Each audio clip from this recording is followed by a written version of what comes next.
Hello everyone, welcome to the show. Before we dive into today's shocking topic, please give us a like. It truly helps our channel grow. No.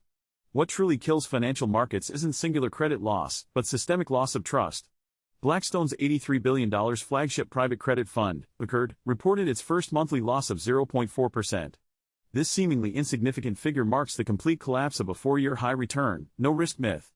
When unrealistic market expectations collide with harsh reality, the prelude to financial crisis quietly begins. Blackstone, one of the world's largest shadow banks, faces a fatal crisis of massive investor withdrawals. They previously insisted isolated defaults were mere anomalies, not affecting their flagship BCRED fund. Yet, BCRED has now reported a monthly loss, shattering expectations with harsh reality. This exposes the fragile nature of the private credit market, far from a trivial numbers game. Although a mere 0.4% monthly loss seems trivial, it marks the end of a 4-year high return, no risk myth. Market perception has fundamentally shifted, with causes moving from interest rate volatility to actual credit impairment. Widening spreads further highlight deep issues, as expectations have clearly disconnected from reality. This heralds the full onset of the second stage of financial crisis, the collapse of trust.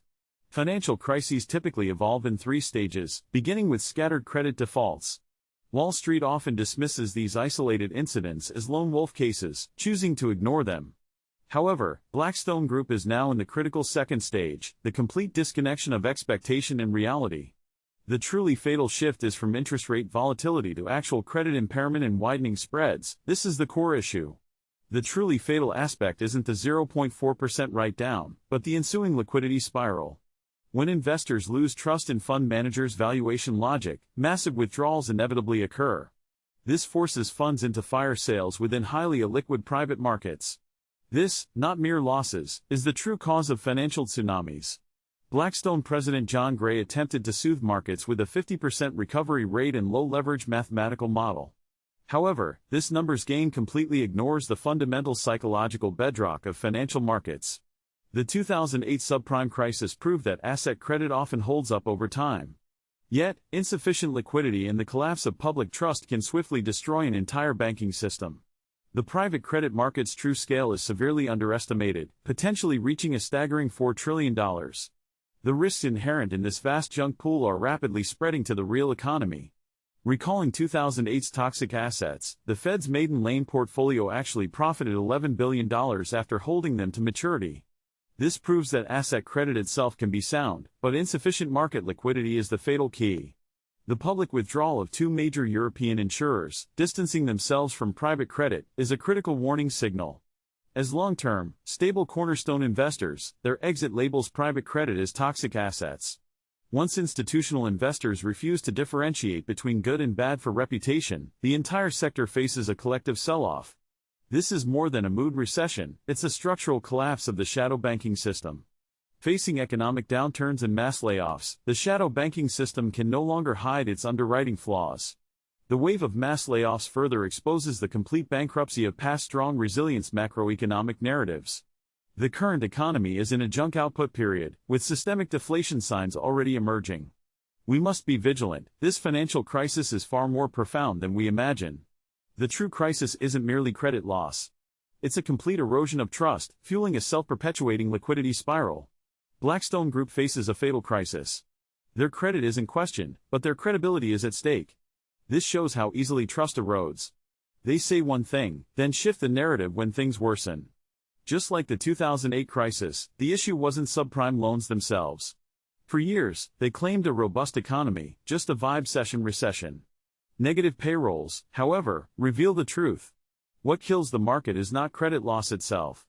It's the lack of trust, confidence, and information. Wall Street cannot face reality. Blackstone's flagship credit fund saw its first monthly loss in 3 years. This signals weakness in the $1.8 trillion market.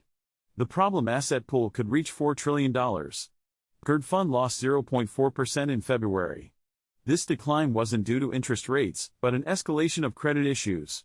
Unrealized impairments fueled distrust. Widening spreads cause losses, and market prices decline. Buyers retreat, and shadow banking weakness emerges. The situation continuously escalates, and we move in one direction.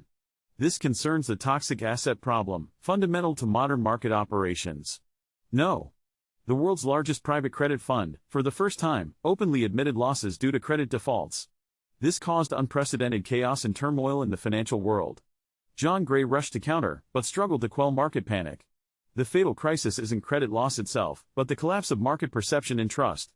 John Gray's public defense and statements did nothing to help the chaotic situation, only adding fuel to the fire. The global private credit industry faces an unprecedented crisis of trust. Mr. Gray claimed that even in the worst-case scenario, such as a 15% default rate and 50% recovery rate, the fund would only lose a few percentage points of return. He argued there was nothing to worry about. This greatly differs from newspaper reports. These numbers sound solid and reasonable, but they overlook the core issue. What truly causes a crisis is not credit loss on paper. It's the loss of trust and unfulfilled expectations.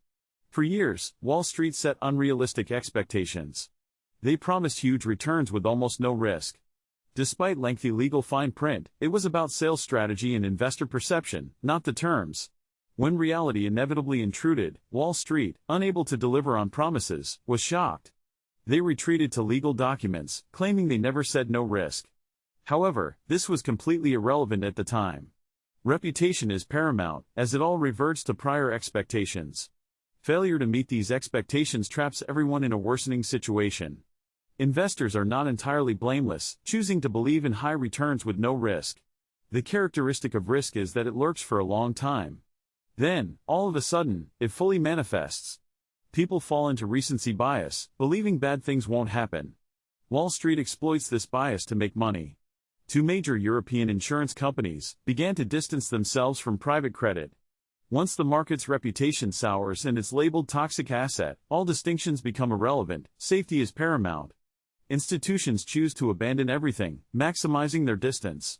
Private credit enters a dangerous phase when the baby is thrown out with the bathwater. Its bad reputation now clings to even quality assets.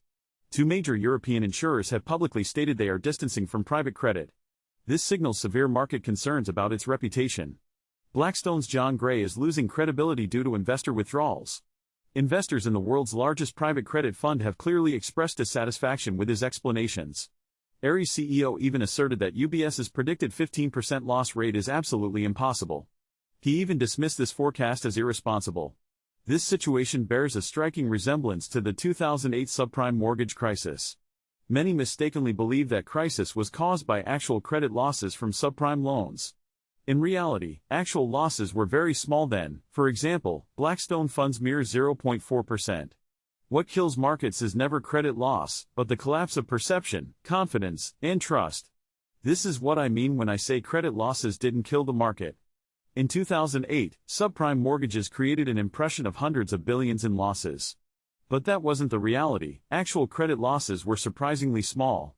Those massive write-downs were accounting losses from forced liquidations due to illiquidity. Even Ben Bernanke admitted the crisis stemmed from a collapse in monetary order, not from direct credit losses of subprime loans themselves. The Fed's Maiden Lane portfolio is the best example. They bought toxic assets, held them to maturity, and even made $11 billion in profit. What killed the market wasn't credit loss, but the loss of trust. Bad reputation, shattered confidence, lies, and misinformation made assets toxic. They constantly claimed fundamentals are solid, underwriting is impeccable. Yet, Blackstone has already reported monthly losses, and cockroaches are appearing. For years, they claimed a strong economy, with recession merely a vibe. However, negative payroll figures revealed the deception. The lie of a resilient economy was brutally exposed by layoffs. High returns from shadow banking had their risks severely underestimated, or even outright denied. Just after Ares CEO publicly denied the crisis, Bloomberg reported his private reassurance to employees. He tried to convince them that this private credit collapse was merely over-emotional. This is a classic example of following the crisis playbook. However, the crisis playbook ultimately only leads to a real crisis. We have been in a toxic economic environment, filled with much garbage. The public is now beginning to realize that the situation will only escalate. It is moving towards becoming truly toxic assets. Once trust is lost and confidence crumbles, there will be no turning back. Thanks for watching. If you found this insightful, please like, subscribe, and hit the bell. Don't forget to share your thoughts in the comments. See you in the next video.